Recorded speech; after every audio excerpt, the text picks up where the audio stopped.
தாயகத்தை இழந்தவன் ஒருபோதும் விட்டு கொடுக்க மாட்டான். உங்கள் வீட்டை இழந்தால் நீங்கள் விட்டு கொடுத்துருவீங்களா? என்றைக்கா எத்தனை தலைமுறை ஆகட்டும்.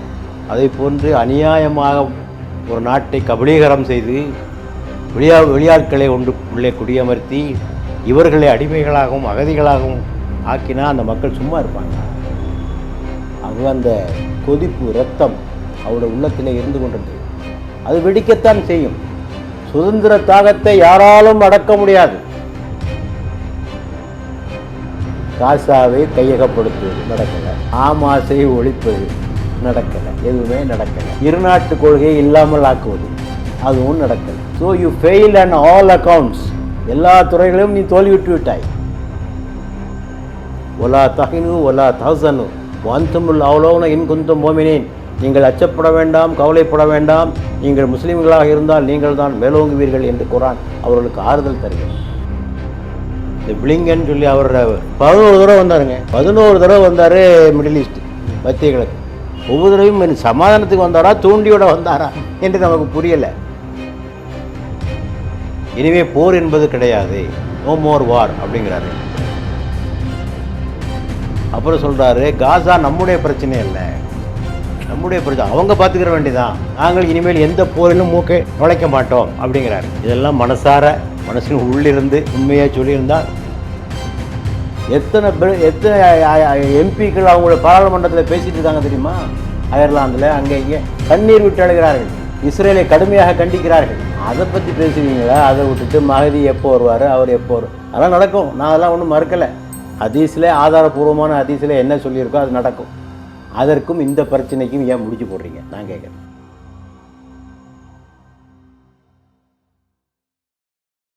வீடியோவை உங்களுக்கு வழங்கியோர் www.alyaonlinestore.com.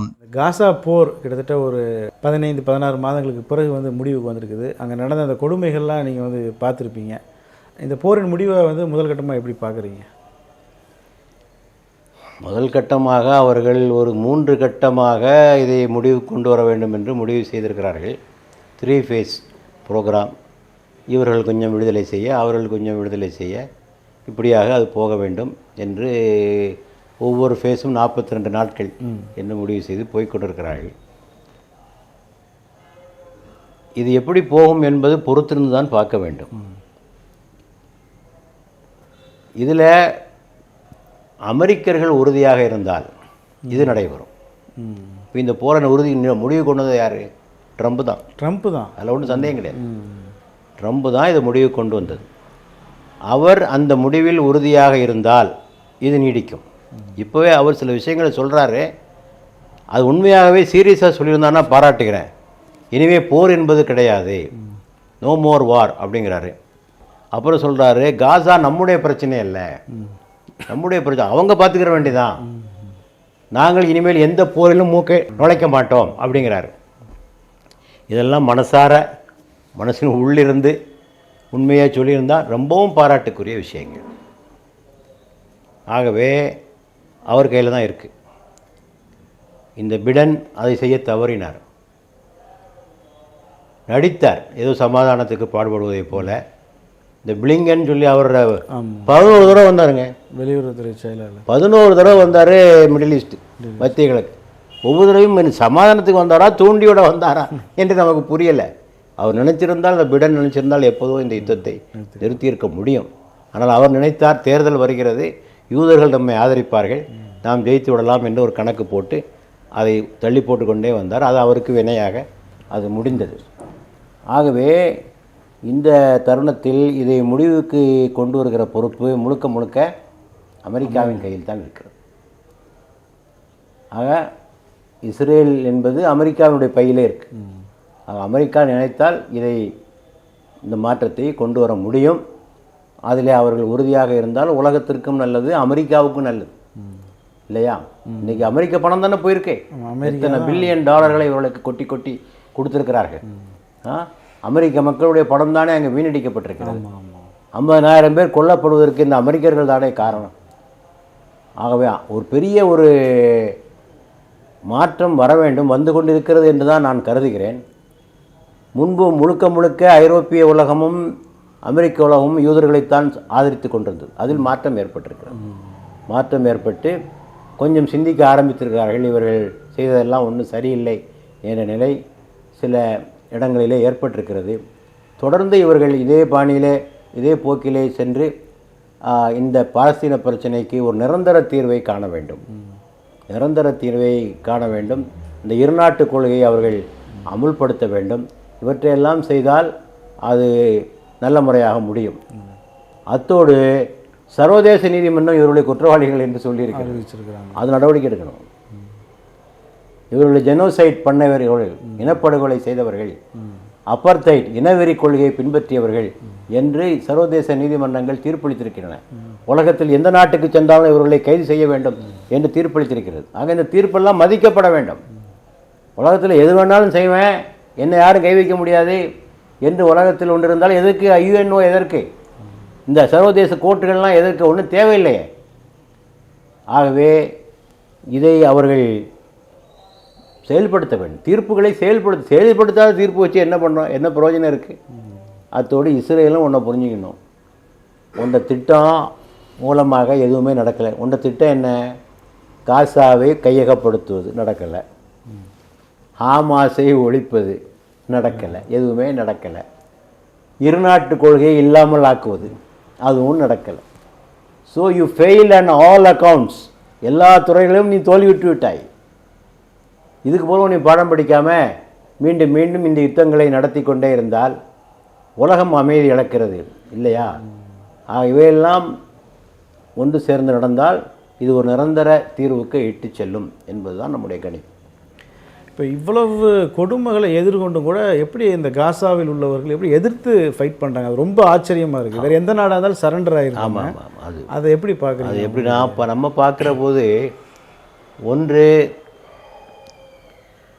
தாயகத்தை இழந்தவன் ஒருபோதும் விட்டு கொடுக்க மாட்டான். உங்கள் வீட்டை இழந்தால் நீங்கள் விட்டு கொடுத்துருவீங்களா? என்றைக்கா எத்தனை தலைமுறை ஆகட்டும், அது எப்படியாவது நான் மீட்டெடுப்பேன் என்பதுதான். அல்லது நமது பெற்றோர்களை கொலை செய்தவனை ஒருவன் நான் நமக்கு தெரிந்தால் நாம் விட்டு விடுவோமா? அந்த வஞ்சம் இருக்கும் இல்லவா? அதை போன்று அநியாயமாக ஒரு நாட்டை கபலீகரம் செய்து வெளியாட்களை உள்ளே குடியமர்த்தி இவர்களை அடிமைகளாகவும் அகதிகளாகவும் ஆக்கினா அந்த மக்கள் சும்மா இருப்பாங்களா? ஆகவே அந்த கொதிப்பு இரத்தம் அவருடைய உள்ளத்திலே இருந்து கொண்டிருந்தது. அது வெடிக்கத்தான் செய்யும். சுதந்திர தாகத்தை யாராலும் அடக்க முடியாது. சுதந்திர தாகம் தனியவே செய்யாது. அதுதான் அதனுடைய விளைவு. ஆக என்ன விலை கொடுத்தேனும் எங்கள் தாயகத்தை நாங்கள் மீட்டே தீருவோம். உலகத்தினுடைய எவ்வளவு பெரிய சர்வாதிகார சக்தி எங்களுக்கு முன்னால் வந்தாலும் எங்களை ஒன்றும் செய்ய முடியாது. ஆக அந்த துணிச்சல், அந்த வீரம், ரெண்டாவது இறைவன் மீது கொண்டிருந்த மகத்தான ஒரு நம்பிக்கை. இறைவனுடைய வாக்கு நிறைவேறும். புல்ஜால் ஹக் ஒசஹக்கல் பாத்தில், சத்தியம் வெல்லும் அசத்தியம் தோற்கும் என்ற இறைவாக்கின் மீது கொண்ட நம்பிக்கை, ஈமானினுடைய பிடிப்பு, இறைவனுடைய உதவியின் மீது இருக்கின்ற நம்பிக்கை, தியாகம் செய்கின்ற மனப்பான்மை. யார் உதவிக்கு வரவிட்டால் நாங்கள் எங்களை பார்த்துக்கொள்வோம். யார் உதவி பண்ணாங்க? அரபு நாடுகளெல்லாம் துரோகம், பச்சை துரோகம் இல்லையா? பச்சை துரோகம். வல்லரசுகள் காலை வாரி விட்டன இல்லையா? எந்த உதவி அவர்களுக்கு கிட்டியது?